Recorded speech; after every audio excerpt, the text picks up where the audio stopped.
নমস্কার সকলকে, আবারও একটা নতুন ভিডিও নিয়ে আজকে সকাল থেকে ভিডিওটা শুরু করছি। সকাল সকাল তালের বড়া ভাজতে দেখে আমি জানি সকলেই অবাক হবে।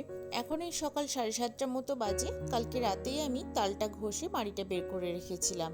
আজকে ঘুম থেকে ওই 6:30 নাগাদ উঠেছি। তারপরে তালের বড়া, লুচি এগুলো ভাজলাম। তালের বড়ার সবটা নিজে হাতে করায় এবার আমার প্রথমবার, তাই ভেবেছিলাম ওর হাত দিয়ে একটু ও বাড়িতে পাঠাবো, সেই জন্যই সকাল সকাল ভাজতে বসা। এদিকে রান্না বান্নার জোগাড়ও শুরু হয়ে গেছে। আজকে পুঁই শাক হবে, সেটাই কাটা বাছা চলছে। বাবা আজকে বাজার থেকে ছোট ছোট মাছ নিয়ে এসেছে, সেটা হবে। আর এদিকে ডিম, বাচ্চারা তো ওই ছোট মাছ খেতে পারে না, সেই জন্য ডিমটা করা হচ্ছে। যদিও ডিম সবার জন্যই হচ্ছে।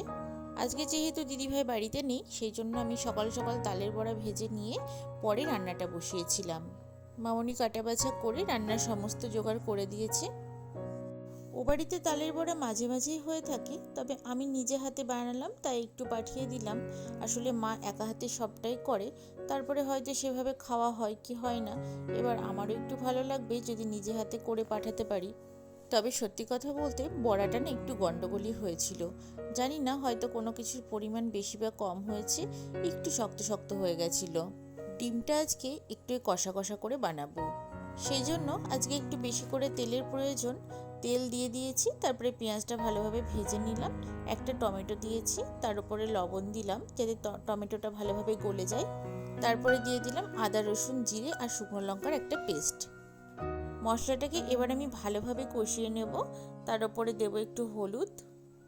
আমাদের বাড়িতে সকলে ডিমটা ওই ঝোলের বদলে এই কষাটা খেতে বেশি পছন্দ করে সবাই। তবে ডিমের ঝোল বানালে অল্প তেলেই হয়ে যায়, কিন্তু এই রান্নাটা যেহেতু একটু বেশি তেল লাগে, সেই জন্য মাঝে মাঝে করা হয়। মশলা কষানোর পর আমি ডিমটা দিয়ে দিচ্ছি। তারপরে ডিমটা দিয়ে কিছুক্ষণ ফুটলে একটু জল দিয়ে দেব, তারপরে মাখা মাখা করে নামিয়ে নেব। ডিমটা অন্যদিকে হতে থাক, এদিকে আমার পুঁই শাকটাও নামানো হয়ে গেছে। এটা ছিল বাচা মাছ। বাচা মাছটাকে একদম অল্প তেলে আমি করে নেব। এটা শুধু আমার জন্যই, আর যদি কেউ ইচ্ছা করে খেতে পারবে। মাছে আমি দিচ্ছি একটু কাঁচকলা, একটু আলু।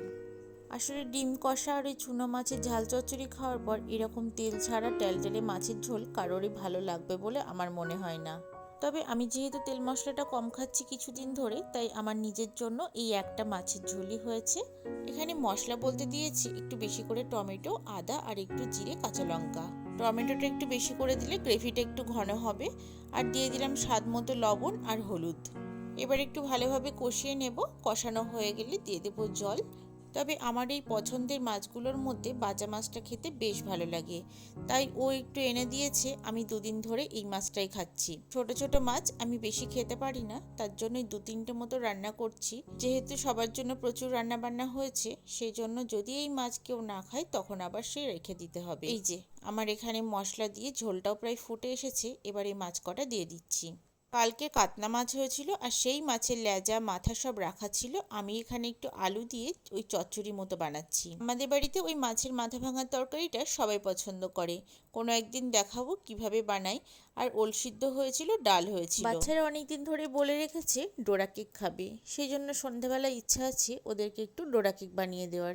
এখানে বসিয়ে দিয়েছি। আমি যেহেতু ডোরা কেকটা উল্টে নিয়ে ব্যাটারটা এখানে দিয়ে এরকম একটা ওইটাকে উল্টে নিয়েছি, ওপর দিকটা একটু হয়ে গেছে, বেশি বকবক করবি না। আর যদি আপনারা পারেন এটার উপরে চকলেট সিরাপও দিতে পারেন। আমার পারলে চকলেট যদি সিরাপ না থাকে তাহলে একটা 10 টাকা চকলেট কিনে এটার উপরে দিতে পারেন। যদি চকলেট সিরাপটা দেন তাহলে ভালোই লাগবে।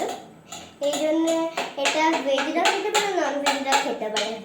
আচ্ছা, আপনি এটা কোথা থেকে শিখেছেন? আমি এটা শিখেছি, আমি এটা নিজের মন থেকে আজকে করছি। আমি এটা ফোনে দেখেছি।